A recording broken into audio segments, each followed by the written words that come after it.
Atlantic Boggs from Mississippi. Sirens with cell phones, which is probably the new age these days. So if you see the siren out there, shippers, they're on their cell phone texting on Facebook. Don't worry about it. You're safe. And I'm Shells. We're talk about the music, and tonight we are doing a special thing for all you independent musicians out there. I got MusicSubmit.com, Mike, on the phone, and we are Yes. talking about what MusicSubmit does for everybody. And you were going to say something about your guys, more about MusicSubmit. What were you going to say to me? Well, let's see. What were we talking about during the commercial break there? The song, actually. I think. Oh, okay. I remember. There's some new sites popping up that I really like what they're doing, and I'll give just take a second to plug some of my competitors. Mm-hmm.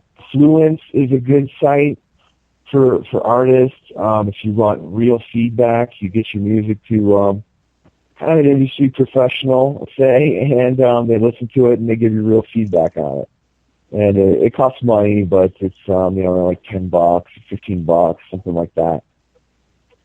And it'll help you early in your career, is what artists have told me. Okay, cool. And then there's Music X-Ray if you're looking for TV and film. If you want to get your music, to get a shot. There's so many television shows out there these days. All of them have open music slots. And there's music supervisors all, scouring for artists to get into their shows. And some Music X-Ray concentrates on that and do pretty well. And, that's what we were talking about. Okay, cool. I'm glad you're plugging out your competitors, because at least gives more independent musicians more out there. That there's more out there like you than just one site, and then CB Baby too, which I've heard a few things about CB Baby, but I wasn't too familiar with CB Baby, so yeah. Yeah, CD Baby was a company started in like 1999, and this guy in Portland, not too far from where you're at, Shells, he started selling. He was a musician, and he had a CD, and he was selling them on his website, back in '98. And when people bought his CDs, he'd, pedal his bike to the post office and mail them. And then he started doing that same thing for other bands that were selling their own CDs. Pretty soon he had a garage and then, miniature warehouse. And basically that's what he does now with CD Baby. They sell other, indie artist CDs for him. Oh, that's cool. And then he sold the company for like $20 million. Holy moly. Yeah, that was a nice happy ending. He's been about 10 years, and he's still, he shows up at festivals and conferences and gives talks, and he's, an industry darling. People really respect what he has to say about, how to get your indie music career going. Well, what about you? Do you guys MusicSubmit does any kind of any festivals and events? Yeah, we used to, we didn't go to South by Southwest this year. In fact, we haven't been in a few years. That feels so overwhelmingly huge now that, it's a good time and all, but really we like to go to some of the smaller festivals. Let's see here, the one, we're in Colorado, right? And so the Aspen Music Live in December is really fun with concert promoters and venues. Cool. And there's also all kinds of. There's a festival on every street block nowadays. Mm-hmm. They're in every town. Somebody puts it together. There's Denver Westward. There's the Snowmageddon in Vail, Colorado. Mm-hmm. And I also heard the Folk Alliance in Kansas City is good. Yeah. And we have a few festivals here too. We have Folk Life, that's for a lot of different kind of musicians to come out and play. And then we have. Didn't you have like Bamboozle or Yeah, we do. or something? Or yeah, that's out there in the Gorge. We also have Sasquatch too. Yeah, Sasquatch too. See what else we have out here. We have a lot of Pain in the Grass. that used to be very local here in Seattle and got moved out there to the Gorge. A lot of music went to the Gorge. There's also music festivals at the amphitheater too in Auburn.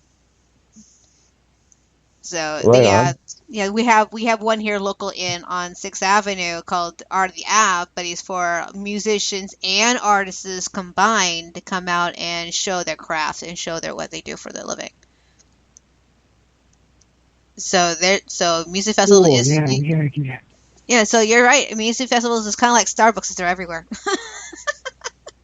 Yeah, you guys, nice part up there. I like the music that comes out of there. Mhm.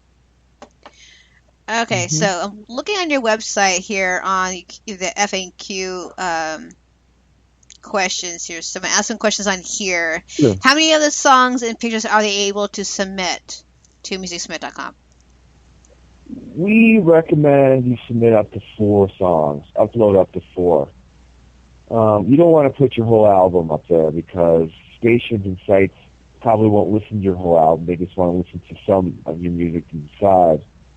And so 4 is good. Sometimes I would just put a single. So 1, 2, 3, or 4. Okay. And after they do submit their music, what they do now, do they just wait to hear back or what? Well, as soon as you hit the button, create an account, you'll get an email from us, welcome to MusicSubmit. This is what you do next.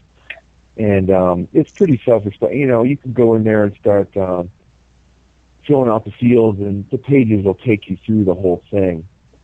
And so, yeah, it's pretty easy.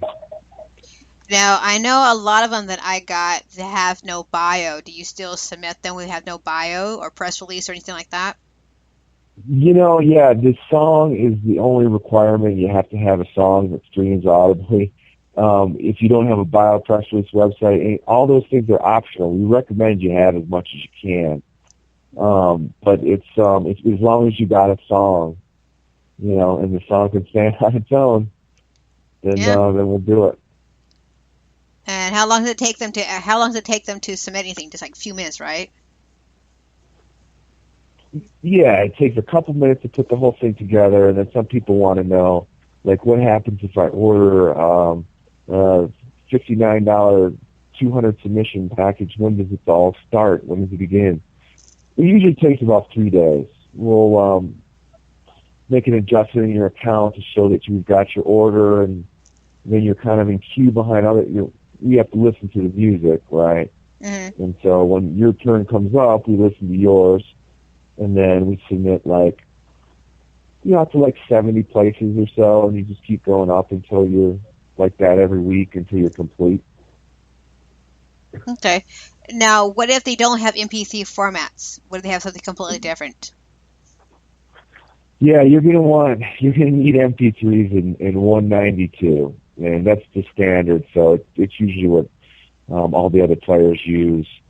If you don't, you can send us a CD, and we'll rip and load the songs for you. But it's pretty easy. Most artists have, their songs in MP3 format at the normal bit rate. All right, cool. All right, I'm taking a small little. What kind of files do you like, Shel? What do you prefer?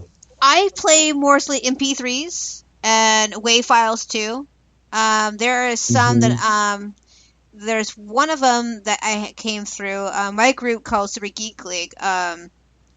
He has sent me some stuff that it was not a WAV or MP3s. I had to have it converted into something.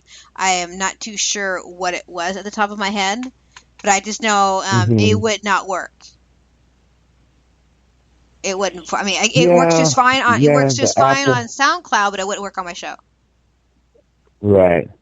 Do you like listening to music through SoundCloud? Sometimes, yeah. Sometimes I do. Yeah. I mean, one of the bands that I found her, and she's in Finland, and she's DJ Kid, and I found her through SoundCloud. I wasn't sure what's going on with MusicSubmit. I thought maybe I broke it or something happened. I don't know. And so I went out there looking for bands, and I found her, and I got her on the air too. So she's filled out my tiny little form because, like I said, I didn't know what was going on with MusicSubmit or how it was working. So. until you email me and say, "This is what you're Right. doing." Oh, I did break it. Well, we thought about, I know a lot of reviewers like to just stream SoundCloud or something consistent because they know what they're getting. Mm-hmm. But we've always had to provide the,